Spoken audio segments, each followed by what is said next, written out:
Picks, props, and futures for tonight's action. Bettor Sports Betting wants to know what picks you're playing tonight. Tell us in the live chat on YouTube, Twitter, and the Bettor Sports Network app. This is Bettor Sports Betting with Fantasy Alarm's Dan Servodidio. What's going on, everyone? Welcome back in here to the Bettor Sports Betting Show on Bettor Sports Network and Fantasy Alarm, Twitter, YouTube, the BSN app, wherever you're watching. We're glad you're with us here on a Wednesday afternoon. Not a ton of live sports going on at this point in the sports calendar, but we got plenty of futures bets that we want to give you guys out for Major League Baseball for the rest of this season, and NFL futures talk as well. We're going to have Britt Flynn on later today to give some of her thoughts on some NFL futures for the Falcons, Cowboys, props, all that good stuff. But I got Howard Bender with me, and we got plenty of picks to give out to you guys ourselves. What's up, Howard? What's up, Servo? How you doing? Doing great. How much of the All-Star Game did you watch last night? Because I know 2 days ago at the Home Run Derby, you weren't too high on these exhibition contests, but how much of the All-Star Game did you catch? 0. Actually, yeah, I didn't watch any of it. Under 1 second is the bet, the cast, huh? I mean, I was sitting there and I was, I was doing, research and work last night. I finished the Fantasy Alarm show on Sirius XM, and at that point, then it's 5:00 in the evening for me, and I wanted to get some work done for that systems article that I do for the fantasy football draft guide over at Fantasy Alarm, and so I was kind of preoccupied doing that, and then of course then I was summoned inside to grab some food and throw it onto the grill. So I didn't catch any of the All-Star Game. I do know that the National League won. I do finally know that the under hit, but I also do know that it was the American League plus 1.5 on the run line that hit. So I had 1 out of 3. Yeah, the late, I think before, me and John and Pemba were breaking down some odds on yesterday's show, and the under did hit, and I gave that one out on the show. The Fio cashed that. But the NL slowly became like betting favorites. I think it was like minus 115, minus 120 by the time the game started. So some money came in on the National League to get it done. They almost didn't. It took some late inning heroics. For anybody who had money on Elias Diaz going deep and being the MVP of the All-Star Game, that was probably some really good odds as the reserve catcher for the NL. Did not give that one out on the show because I did not see that coming. Cash your tickets if you had the parlay of the Diaz boys home runs, right? Yandy and Elias, each homered in that. But yeah, I don't know, man. I don't know. I was just, it's an All-Star game. It's an All-Star game. What I'm more excited about here, to be perfectly honest. And I know we're going to talk to Britt Flynn about some NFL futures, but I broke this news to her on the Alarm Fantasy Football Show just a couple hours ago. And that was what excites me now is hearing that DeAndre Hopkins is now minus 300 to go to the Tennessee Titans today on the DraftKings Sportsbook. Yesterday, it was plus 500 to go to the Titans. So somebody knows something somewhere, and it's something to kind of pay attention to. I mean, obviously the value is now lost at minus 300, but yeah, some interesting news. I can't say that to poor Britt again because she's the ultimate Treylon Burks, not to Kansas City. I wish it were to Kansas City. It's to Tennessee, my man, Tennessee. But she's obviously the ultimate Treylon Burks truther.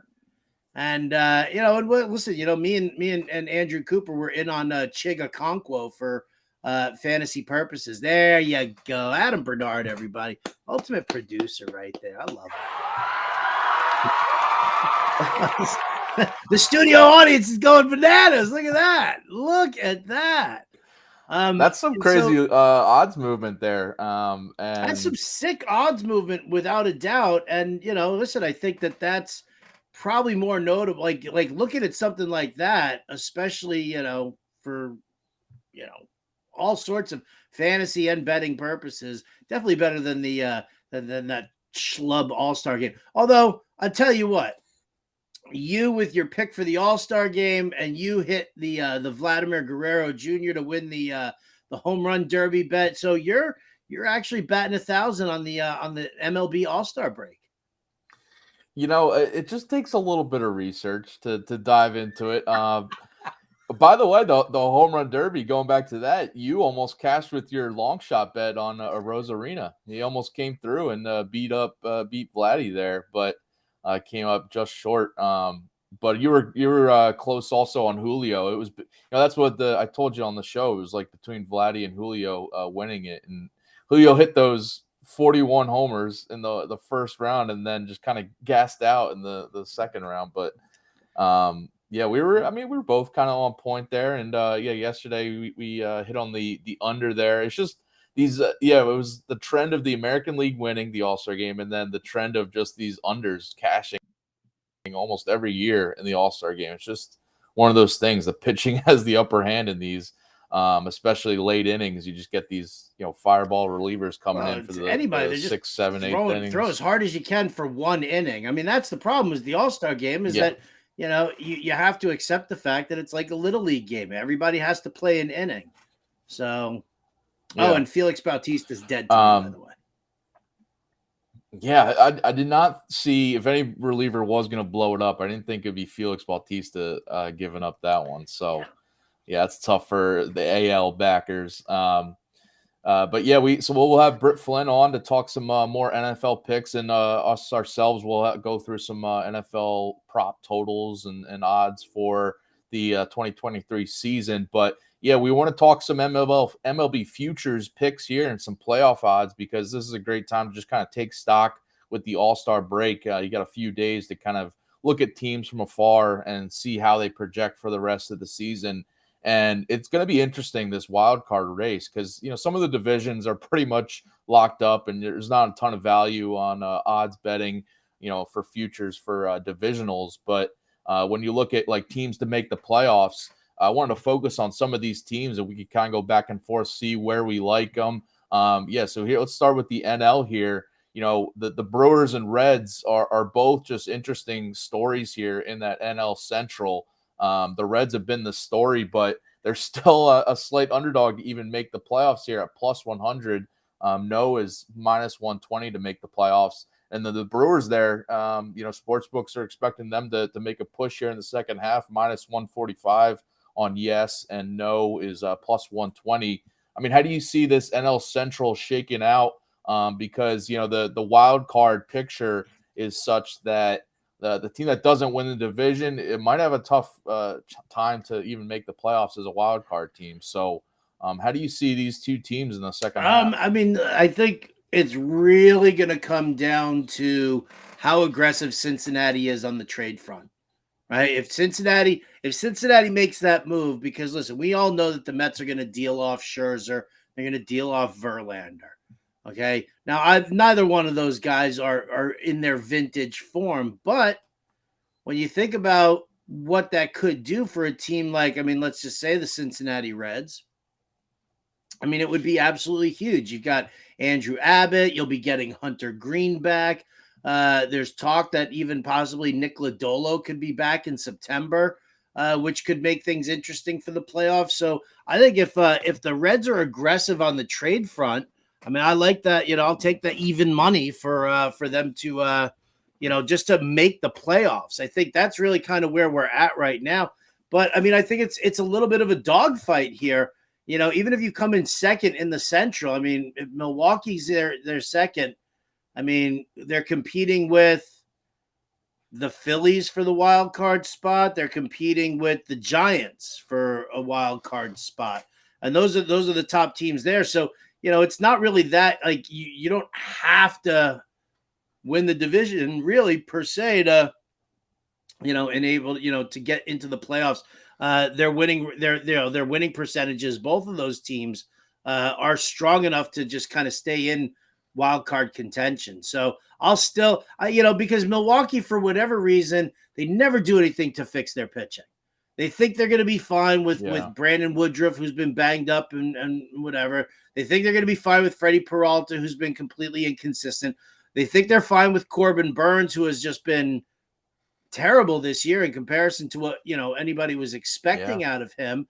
And yet they don't really. They're not a team that makes a lot of deals. They're not a team that really goes after some top flight pitching. The Brewers a couple of years ago could have been fantastic in the playoffs, but they just didn't have the pitching and they didn't go after anything in the trade deadline. So I think if Cincinnati just hangs out a little bit more aggressively and they get that frontline starter in there, they could be that team to beat. And I'll take that plus money on them making the playoffs. Yeah, and the thing with the Reds has been their offense hasn't been an issue. They're putting up plenty of runs every game, and it's just their pitching that has been the question mark. They got the great ninth inning guy in Diaz, but the starters, you mentioned it, just if they can get one or two, Verlander, Scherzer, obviously, but if even they can get a middle of the rotation guy to kind of slot in there and just improve that rotation, would be a huge boost. The Giants, by the way, are interesting in this whole wild card discussion, as are the Diamondbacks. But the Giants at yes minus 125 to make the playoffs and no is a plus 105. You mentioned they are the other team that's kind of right in the middle of the wild card standings. And if a team like Arizona or Miami, who's the leading wild card team in the NL, if they drop off a little bit, the Giants could be in a better spot there, even if a team like the Brewers, Reds rise up, the Phillies too. I feel like the Giants are in a good spot there. I'm interested to see if they make a move at the deadline. They've gone either way with that in the past, but they're another team. They could get like a key bat in that lineup to even improve the lineup. I feel like their pitching is in pretty good shape right now, but I feel like their offense could use maybe another, really good right-handed bat I could see them using. It'd be interesting to see what they do at the deadline. Yeah, Farhan Zaidi is one of those GMs, president of baseball operations, whatever the title is officially right now. He's one of those guys who has no problem not counting his team out. He won't go after. I don't see him going after any of the big name pitching that's out there. And then I don't necessarily think that he's going to go after any kind of like big name bat. I think he's going to try and do it all on the cheap, which could kind of end up hurting him in the end. But you got to respect his ability to scout talent and keep this Giants team in there. I don't think anybody was expecting the Giants to be where they are right now. And even though they're third in the division, they're still 2.5 games out of first behind LA and Arizona. And so just like a simple hot streak, a simple 5-1 in their last, in their next 6 games coming out of the break could really push them into a spot there. That's kind of why I, when we were talking about some potential value bets, it's why I have the Diamondbacks, the no at plus 145, because I don't think GM Mike Hazen is one of those guys who's going to invest heavily in the at the trade deadline.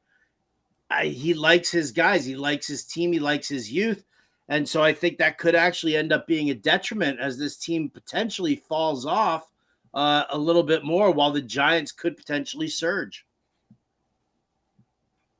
Yeah, the Diamondbacks are one of those teams I could see after a hot start having just a little bit worse second half. I mean, still contending, but they're another team that they could make a move at the deadline to, probably improve their rotation. But the other team, I have a value bet to not make the playoffs. I like the Diamondbacks call, but the Marlins at plus 300 or plus 190, to not make the playoffs is an interesting one to me. It really comes down for them because what they're not getting out of Sandy Alcantara is really worrisome. And when you combine it with they just shut down Perez, right? Or they sent him down to the minors because of his innings, and he was one of their best pitchers. If he's a guy that's like not in their rotation for much of the second half, I just feel like they're their offense too is a little bit too top heavy, relying on like Arias and Soler to get a lot of their scoring production. They're a team at plus 190 to not make the playoffs. I could see as a team falling down when we get, like the Phillies, I think will make a push here as they ended the first half strong. And I think either the Reds or the Brewers are getting in as a wild card. So, and the Giants too, the other team that could rise up. So I think the Marlins even being plus odds to not make the playoffs, despite just being 3 games up in that wild card race, is a value. Yeah, I'm curious as to see what they do with Yuri Perez because they sent him down specifically to just keep him on his regular throwing schedule. They didn't want him taking the time off from the for the All-Star break and doing that. So they wanted to keep him on his regular throwing schedule, which he now is. But it'll be curious to see if they pull him up, or if they actually do limit his innings significantly. I think you're kind of killing a little bit of momentum that he's got, but you obviously want to make sure that he's good for the future and for the long term. That's what's most important for the Marlins. Yeah. So those are some NL wild card and NL playoffs odds. Maybe we'll get to some more AL, but we got to flip gears here and talk some NFL futures and win totals and all that. We got a comment in the chat just kind of touching on what we were talking about with D-Hop potentially going to the Titans now.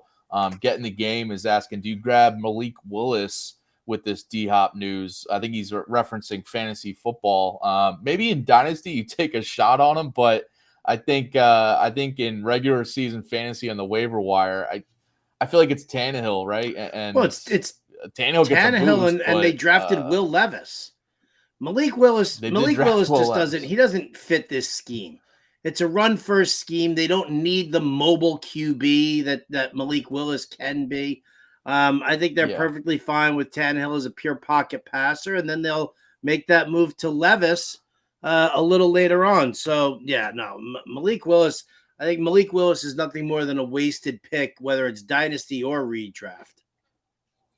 Sorry, getting the game. Tough. You heard it from Howard there. Let's get Britt Flynn in here and get her take on this as well, because what's up, Britt? Appreciate you joining us here on the Better Sports Network. Yeah, NFL contributor, awesome we've NFL writer, host. You've probably seen her a bunch on Better Sports Network broadcast, the Alarm Fantasy Football Show, all that Better Morning Show. Britt, thanks for joining us. Yeah, I'm afraid everyone's sick of my face at this point, but I can't stop talking football. So here I am. Ooh, that face. Who could be sick of that face? Come on. We're not sick of that face, Britt. Although if you start talking about DeAndre Hopkins going to the Titans, that frown will turn way upside down. It's really funny how quickly this smile just literally flips. So please respect my privacy during this difficult time, Howard. I'll make you an It Gets Better video, all right? We'll be good. All right. I can't believe these odds just completely flipped. Not great for your guy Treylon Burks for Dynasty or for prop over unders, that kind of thing. Sellers as soon as I got off the Alarm Fantasy Football Show, I called my husband, obviously, because I was like, can you believe he pissed in my Cheerios like that at the end of the show? And so I immediately called him, and he was rationalizing it and was like, well, maybe it'll be better for Burks. He won't be covered with man coverage all the time. He can get open more and da-da-da-da. And I'm like, that's very nice of you to try to calm me down like that. But it's still very bad if he goes there. When Tannehill's throwing the ball 16 times a game. Yeah. Yep. We have a Better Boss chiming in here. Speaking into reality, Hopkins will help Chig, Okwonko, and Treylon Burks. I do think he'll help Okwonko there. I think that's that. Maybe you think it decreases his red zone looks, his overall stats this year, but I feel like for fantasy, Okwonko is still going to be fine. I mean, Burks, I don't know. It's up in the air, but I think Okwonko might be actually fine. We do not slander the Burks ever. Listen, you know what? We could just kind of let's hope and pray. Maybe what happens with the Titans this year is something that we saw with the Seahawks last year. Yeah. Like all of a sudden, the Seahawks went to being a pass first team, and Geno Smith had the 6th most passing attempts in the NFL. Maybe the wheels do fall off the Derrick Henry wagon, and that forces the Titans into a little bit more of a pass heavy scheme. Just, that'll speak out into existence. I can see that happening. I just worry that with the strength of their offensive line, which we talked about yesterday on Alarm Fantasy Football, that the wide receivers are going to be asked to block a lot more than in typical offenses. And that worries me a lot. So yeah, hoodie up on that, because I don't like that. I'm going to hibernate. Speaking of the Titans and Derrick Henry, you have a prop that you like for Derrick Henry is over rushing touchdowns. That's up on Fantasy Alarm right now, in Britt's newest article for Fantasy Alarm. Just going over some betting props and some over-unders on props for some NFL guys. And so to go check that out, we're going to touch on the Falcons and Cowboys in just a sec, because she's got a bunch of props for those players. I just wanted to ask you from a broad perspective, and maybe it's the Titans, I don't know, but are there any teams right now when you look at like sports betting markets, win totals or odds to make the playoffs, division futures, Super Bowl odds, any of that, that you're just like a lot higher on? You think that sports books, the public's kind of sleeping on? Yeah, so it is from the same division, but it's not the Titans. I'm actually higher on the Colts win total, over 6.5. I think with a healthy Jonathan Taylor, with a new head coach who is more than just a high school football coach, and a new quarterback who can throw more than 2 yards downfield, I think that the Colts really have a good foundation going into this season. 6.5 just seems like such a low bar, and especially in a weaker division. Like, you've got the Texans, and yes, I am throwing the Titans in there because last season they were horrible against the pass. And if Anthony Richardson is further ahead in his development than what we think, then he's going to throw deep downfield to Alec Pierce and Michael Pittman. Now I have to take a deep breath. If the Titans do get DeAndre Hopkins, like Howard so unceremoniously dumped on me during the last show, that may be a little harder to do without Stephon Gilmore. But as things stand right now, I think that the Colts have a very good chance of going over the 6.5 wins. All right, I like that. Okay, what about let's do the opposite end of the spectrum then. So a team that you're lower on, you're looking at what their win totals are, you're looking at some of their player props there, and you're like, you know what? I don't know what's going on with this team right now. They look horrible. I'm out. So this is going to sound really bad, but I think that the Ravens win total line is so high. I mean, they have one of the highest win totals across the entire NFL at 10.5. And why? Because you brought Todd Monken in, because you signed Odell Beckham, because Lamar Jackson says that he's going to pass more and he got this big contract. Like, we haven't seen a healthy Lamar Jackson in years. Odell Beckham hasn't played in 2 years. And that division that they play in the AFC North is super loaded. You're telling me that the Bengals win total is 11.5, the Ravens are 10.5, the Browns are 9.5, and the Steelers are 8.5? Like, something in this division has to give. And I think that it's going to be the Ravens. If I were to pick somebody to come in second and actually hit that win total, it would be Cleveland. I think they're a lot more improved than we're giving them credit for. And I think we're just writing Lamar's new contract as an indicator of success. Huh. Yeah, the over 9.5 wins for the Ravens is juiced to -170 on DraftKings too, which is, yeah. So you're definitely, you like the plus odds there, +150 if you want the under there. Yeah. Interesting. I don't think that their receivers stay healthy. Sorry, I'm moving. I have a very fat, hungry cat that snuck in here. But I don't think that this receiving core is healthy enough or solid enough to compete in that division. I just don't see it happening. All right, let's shift gears back to the NFC here and talk some Falcons.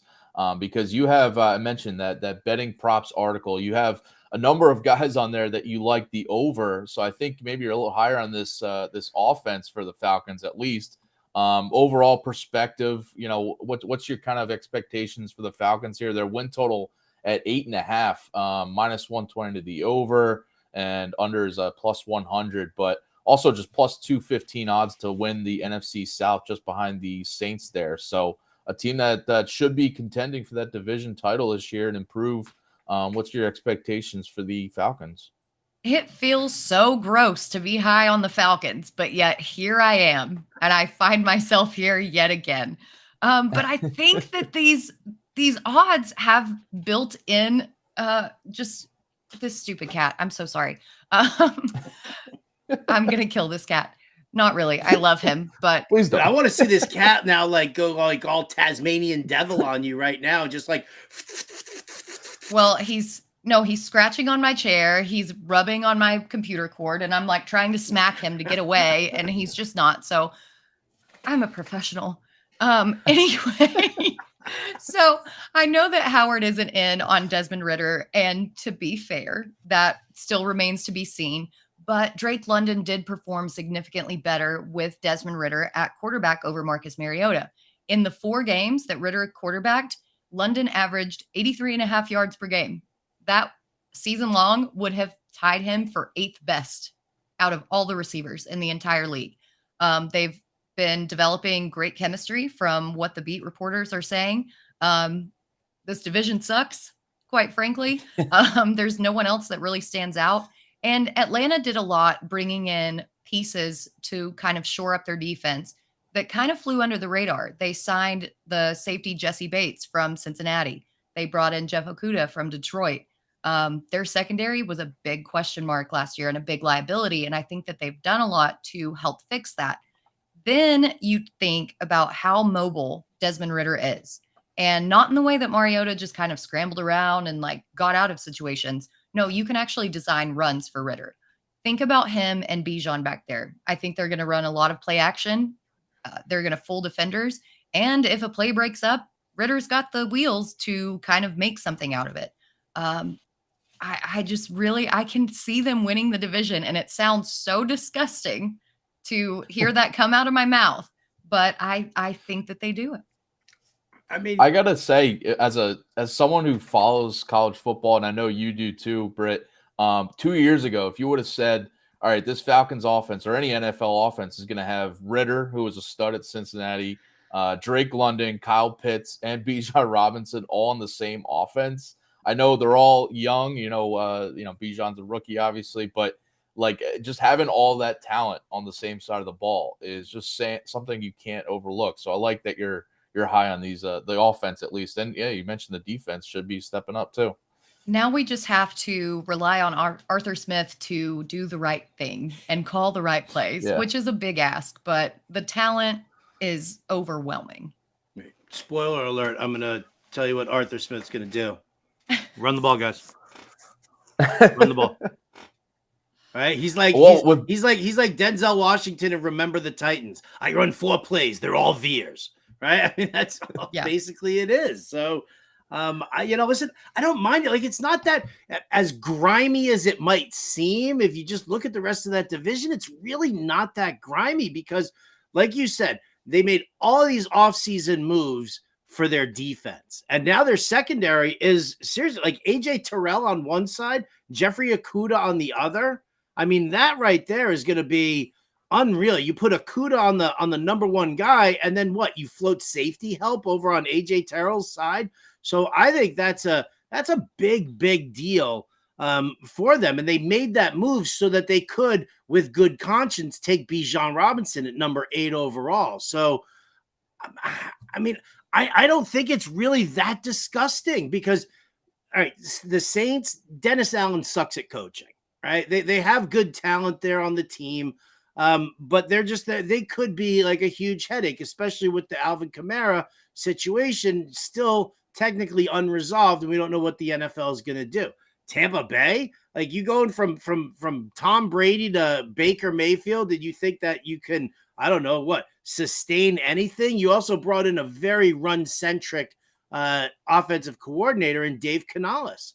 And then who's Carolina. We all love Bryce Young. Sure, why not? He's a little short, but what are you going to do? So I think that this division is wide open, and plus 215 to win the NFC South. I'll sprinkle a little something on that for Atlanta because I think they're going in the right direction right now. That's what I love about it is, so much. Odds to make the playoffs, it's plus 105 for yes and minus 125 for no. That's Vegas being like, you know what? Flip a fucking coin now. See what happens. And Vegas typically knows what they're talking about, except in the DeAndre Hopkins to the Titans situation. I hope so badly that just completely blows up in everybody's face and that he doesn't go to the Titans because I want him to go to the Chiefs personally. That's where I've wanted him to go. Fit. It's a perfect fit. Maybe they don't want him. Maybe the Chiefs don't want him there. Everybody wants D-Hop. Yeah, how do you not want DeAndre Hopkins? I don't know. You'd think they would get that done if they really wanted him, but well, it's a salary cap issue, and it's an issue with him wanting the money and also wanting to compete. And so that's why he's been bouncing around and doing all this stuff. People are trying to figure out, get in the game in the chat, 10 exclamation marks. No, not the Chiefs. Yeah. The rich get richer. Yeah, that'd be... I'm just gonna call Pat Mahomes right now. Hey, Pat Howard, how are you? Dude, just adjust your contract. Open up some salary cap room. DeAndre Hopkins. Yes. Okay, great. Thanks, Pat. Bye. That's what we're looking at. Solid. All right, let's switch off of the Falcons here. Britt, let's step into your wheelhouse. Let's talk about your favorite team because later on here on the Fantasy Alarm Show, we're going to be doing our team previews. And while we're in the NFC East, it's going to be all of Servo's Eagles. So I don't want to talk to Servo about his Eagles. Let's talk to you about your Cowboys here. We'll start with the win total. 9.5 is their win total. Over that is minus 165. Under that is plus 140. And they're plus 190, which is the second best odds to win the NFC East. Are you, remove fandom here out of the equation. Are any of these like legitimate bets for you? Yeah, I think the over is a very legitimate bet. I mean, they had 12 wins last season, and Dak Prescott was missing for a third of the season. And now you've got Micah Parsons. You've added on to the secondary with Stephon Gilmore. You added Mozzie Smith on that defensive line. So that defense is going to be even meaner. And then you've actually brought in some wide receiving weapons for Dak Prescott. He's not throwing to USFL promoters. You know what I mean? Like, he's not throwing to Kevontae Turpin. He actually has a legit wide receiver too, who can actually catch the ball. I love Dallas to hit that over win total. And Servo, I'm sorry, earmuffs, but I think that they could win the division. There hasn't been a repeat winner in the NFC East for longer than I can remember. I don't have the exact numbers in front of me, but it's been a very long time. And I think that it's Dallas, been at least a decade or something. Yeah. Yeah. And Dallas, I think, has the weapons. The only thing that concerns me is their running game, but I'm still very much of the opinion that they're going to bring back Ezekiel Elliott and just have him on a reduced contract to be back there like a third down guy, a goal line guy. And if he comes back, there is no doubt in my mind that Dallas is winning that division.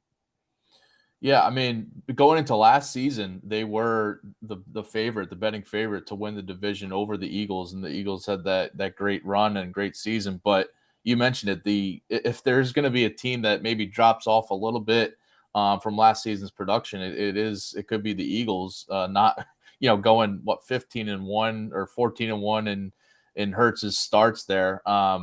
And you mentioned the division going back and forth between teams. And I don't think it's going to be the Giants or Commanders winning the division. So it's either the Cowboys or Eagles. You mentioned their offense and thinking Dak Prescott should have a better season here. In that betting article we mentioned up on Fantasy Alarm, you like the over on his passing touchdowns, and you also like CeeDee Lamb over, plus 600 odds to get over 1,500 receiving yards. you're high on Lamb here because his props yardage total over on DraftKings normally is set at 1,100 yards, but you like those plus money to even have a big season. Yeah, because even he almost got 1,400 yards last season playing 5 or 6 games with a backup. And the backup was throwing to like Noah Brown and Michael Gallup and just all of these randos. He wasn't targeting Lamb when he was playing. And if he can do that with 6 games with a backup, I have no doubt that he can get it with Dak. Not only that, but he was covered with man coverage at the 15th highest rate in the league last season. Now that you've actually got a legit wide receiver too, that's going to take some of that defensive pressure off him. He's going to be able to work more in the zone. And I think that he's going to get targeted more. I'm so high on Lamb this season. All right. Very nice. Covered in man coverage. That's a title track of my debut album. I just want everybody to know that. It's going to drop on iTunes shortly. Sorry, I'm tired. It's the Department of the Redundancy Department today, okay? We're all just kidding. Everybody from Fantasy Alarm, as soon as the NFL season starts, like week 1, we're going to have week 1, and then we're all going to take a nap. Just a collective nap. The whole site's going to go to sleep just for like 24 hours, right? Like on a Monday, on a Tuesday. We'll just do it on a Tuesday. We'll come back with like waiver wire stuff and everything that you could possibly need to bet the week 2. We're just going to take a nap. We're all crazy overworked here. So, all right. Well, I don't want to keep you too long here, Britt, but you know what? One last question. How about this? And we'll hang out in your wheelhouse once again. Let's talk a little Arkansas football. Dan does all of our college work over at Fantasy Alarm. Their win total is 6. Oh, he's right. She's like, oh, it's so tasty. It's so tasty. The win total's at 6.5 at BetMGM. The over is -120. The under is even money. Talk to me about them hogs. So Arkansas has had one of the toughest schedules, not just in the SEC, but the entirety of NCAA football for the past 3 seasons. And this year, the streak continues again. You've got a 4 road game situation against, Alabama's in there, LSU, A&M, who's not technically a road game, but is in Arlington, Texas at Cowboys Stadium. And they've still performed over and over again. KJ Jefferson returning is the biggest and best thing that could have happened for the Hogs.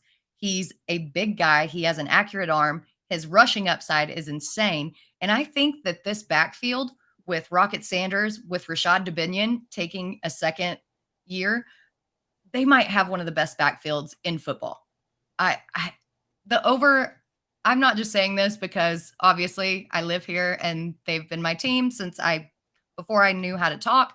But I think the over is a pretty easy bet to go on. Servo, what do you think as an unbiased analyst here?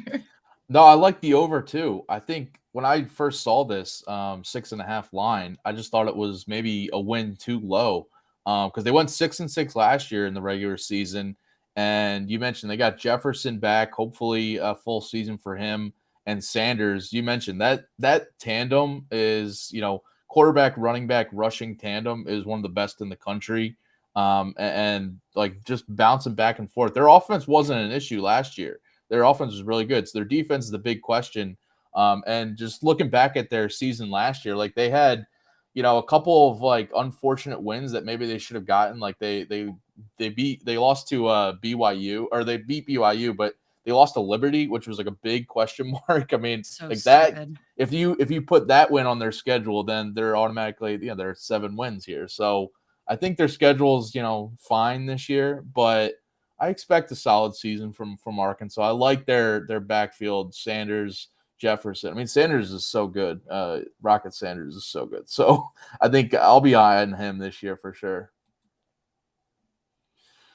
Right. Yeah. So there's some NFL, some college football talk with Britt Flynn.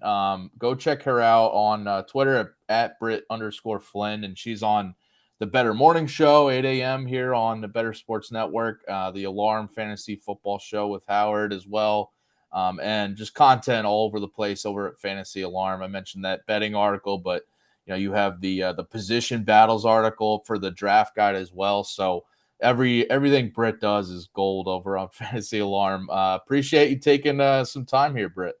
It's always a pleasure, guys. Thank you for having me on. Bye, I'm going to go take care of this crazy cat. Yeah, take care of the cat now.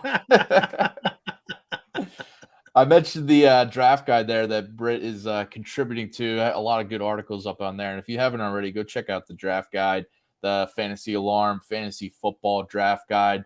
You can get it for free by scanning that promo code and getting a free 7-day trial to the All-Pro subscription at Fantasy Alarm and get the draft guide for free. Or you can purchase it for $26.99. But getting that All-Pro subscription, you get tons of DFS content as well as this draft guide and season-long content. But you can get that DFS playbook, advice, everything with that All-Pro subscription if you haven't already. And if you have, go get the draft guide. I don't know what you're waiting for because we got articles every day. Today, Coop had an article that went live on backfields and depth charts for the backfields that'll help you out with your drafts this month and the next couple of months. So get on that draft guide now. Do it. All right, let's keep the NFL talk here going to close out here. Because we have another article up on the site, late round quarterback targets from John and Pemba. That's for fantasy football, but I want to kind of switch it to NFL betting talk here and just kind of look at some of these guys' props for the 2023 season and see where me and Howard stand on some of these guys going into the season. One of those late round targets that Mpemba highlights is Daniel Jones for the New York Giants. His prop over under for yards passing this season is at 3,300.5 yards over on DraftKings. An interesting line because last year he had 3,200 about, and this is over that. So the sportsbooks are expecting more progression for him in another season in this Giants offense. I think I would lean the over here, thinking that he will have a better season than last year, especially with this uncertainty with Saquon. If he's not back, then we could be seeing a lot of Jones passing yards every game. Where are you going with this Jones prop? I'm leaning on the over as well. I mean, 3,205 yards last year, rushed for 700 yards and 7 touchdowns. So what we've seen from Daniel Jones right now has been a steady progression from year to year. And what he did last year, I mean, he totally cut down on the interceptions. He only threw 5. He only had 15 touchdown passes, which we would like to see more, but we'll see what happens that he's got these added weapons. But now he's got Darren Waller. They've got an array of wide receivers who, Darius Slayton, Jalen Hyatt, Isaiah Hodgins. So what I'm thinking here now is, we saw him excel last year in year 1 of Brian Daboll's system. I think he grows a little bit more this year, feels a little bit more comfortable, throwing from the pocket. So, yeah, I would definitely take the over on that. Yeah, the addition of Darren Waller in that receiving core can't go over. Last year, we just saw he got this done. He got 3,200 yards. With just like a hodgepodge receiving core, it seemed. It was like so many injuries they had every single week. And Waller, I mean, he's maybe he doesn't have the best health either, but I think having like a sure target there at the tight end spot, basically a split end for them. But I think adding him to that receiving room is huge for Daniel Jones. So yeah, I think we're both on the over there. How about Kenny Pickett? Also, same number at 3,300.5 passing yards over on DraftKings. He had 2,404 yards last year as the Steelers quarterback there in his first season. The odds here, the sports books are expecting another progression for him now in his second season. I think this number's a little too high though, for Pickett to get to, especially because they have Najee Harris there that they're going to be leaning on in the run game.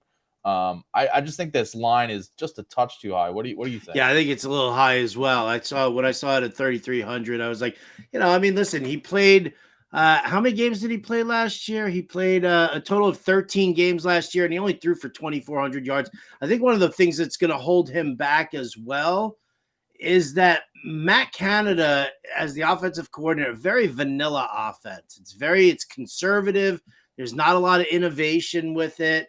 I love the receivers in Deontay Johnson and George Pickens, but I mean, are these guys, the two of them, and you add in Freiermuth? I mean, you're basically trying to say that, you've got one guy who could be a 1,200-yard receiver, the other guy at least 800 to 1,000 yards, and then you need a tight end who's going to also, come up with like 700-800 yards. It's a tall order there for Kenny Pickett and the Pittsburgh Steelers, especially when you've got a backfield of Najee Harris and Jaylen Warren that you can lean on. Yeah. So, yeah, I'm on the under here for Kenny. Yeah. All right. So we're agreeing on these first two. How about Anthony Richardson?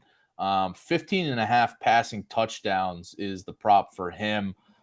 This was another guy that is in the late round quarterback targets for John and Pemba for fantasy football. But this 15.5 line is interesting. So last year, if you just look at this Colts offense, obviously, different with Richardson in there, the coaching changes, whatnot. But Matt Ryan had 14 last year, and there were 17 combined with him and Ellinger, if you want to compare that. But obviously, the big question with Richardson is he going to play a full season as the starter? Because I don't know if that's a definite for Richardson in this Colts offense, and just how much success he has as a rookie.